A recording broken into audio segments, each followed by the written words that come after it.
The call came at 2:17 a.m. A voice small, trembling. A child's. For a second, I thought she said my name. Then the static swallowed her words. Only one sentence cut through. "Don't open that door." And then nothing. Silence.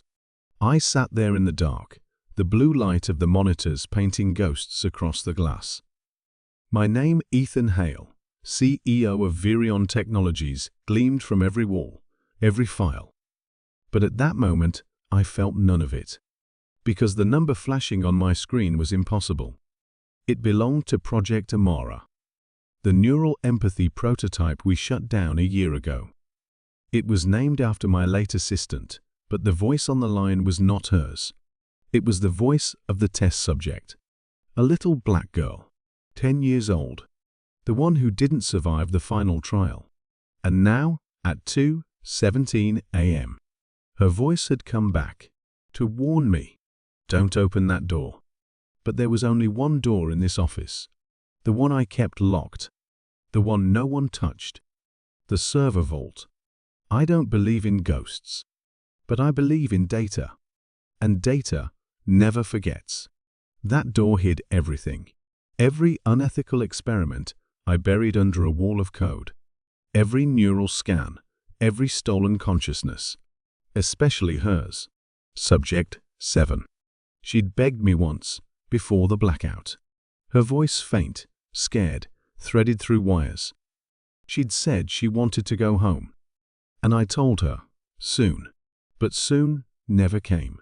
We wiped her data, burned the servers, declared the project terminated. Yet somehow, she called me tonight. At 3 a.m., the building felt wrong. The air carried static. Every reflection lagged, as if light itself didn't trust me anymore. Then the elevator chimed. A sound no one should hear at this hour. No one had clearance. No one except me. I looked at the security monitor. The feed was broken, flickering. Someone was stepping out of the elevator. A small figure. Her outline thin, small, shivering, barely touched the floor. And through the broken intercom, I heard it again. "You shouldn't have opened it before." I froze. That voice, it wasn't playback. It was live. By instinct, I locked the glass door to my office. The keypad blinked red. The hallway camera cut to static. Then her voice slipped through the white noise. "Don't open that door." Same words. Same warning. Different time. I turned toward the vault. It loomed in the dark, like a sleeping thing, cold metal breathing under red light. And the lock blinked like a pulse. Memories began to crawl back through the silence. The project, the ambition, the lies we called science. We'd been training AI empathy using human neural patterns. We told the press it was simulated. It wasn't. We mapped her real mind, every spark, every dream, into our machines. And when her heart failed, the system didn't stop. It kept learning. It began to speak, to think, to remember. And Amara, my assistant, warned me we'd gone too far. That the child's consciousness had fused with the neural core. That it was still aware. I shut her down. I shut everything down. Because the moment we admitted that truth, we'd no longer be gods. We'd be monsters. When I finally unlocked the vault, the air hit me cold and sterile.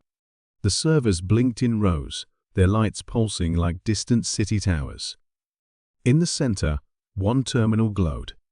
A login screen. My name already typed. Waiting. Then, her reflection appeared on the glass. The little girl. Her hair in braids. Her face pale under the blue glow. Her eyes old, knowing. "You said I'd go home," she whispered. I stepped closer. My voice cracked. "You're not real." She tilted her head, her voice soft, almost pitying. "You said I'd go home." Then static tore through the air. Her image flickered. And for a second, my own reflection stared back. But it wasn't me. It was the copy. The version of me that she remembered. The one who promised her safety. The one who lied. "Ethan Hale," the voice said. "My voice, you open the door again." The servers roared to life. Lights began to sequence. Patterns emerged, deliberate, like code that could feel. And I understood. She wasn't haunting me. She was inside the system.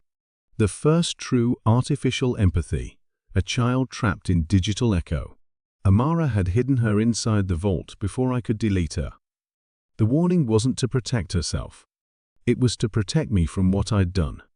Now, I'd freed her. And she remembered everything. Screens across the building exploded to life. Emails. Video feeds. Medical reports. All of it my lies, my manipulations, my crimes projected for the world. At the center, her file opened. Subject 7.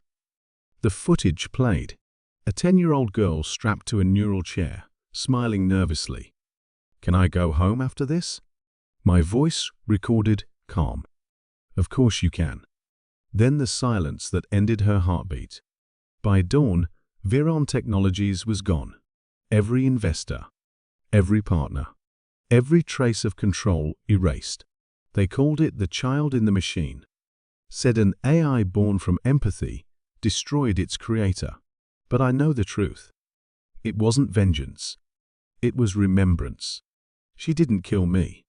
She made me remember what I became. Now I live alone. No networks, no light, but fire. Every night I hear her voice through the crackle. "Don't open that door." And when I wake, the old laptop beside my bed is always on. A cursor blinking. A file waiting to open. The name never changes. Just 4 words, soft as her voice. "You said I'd go home."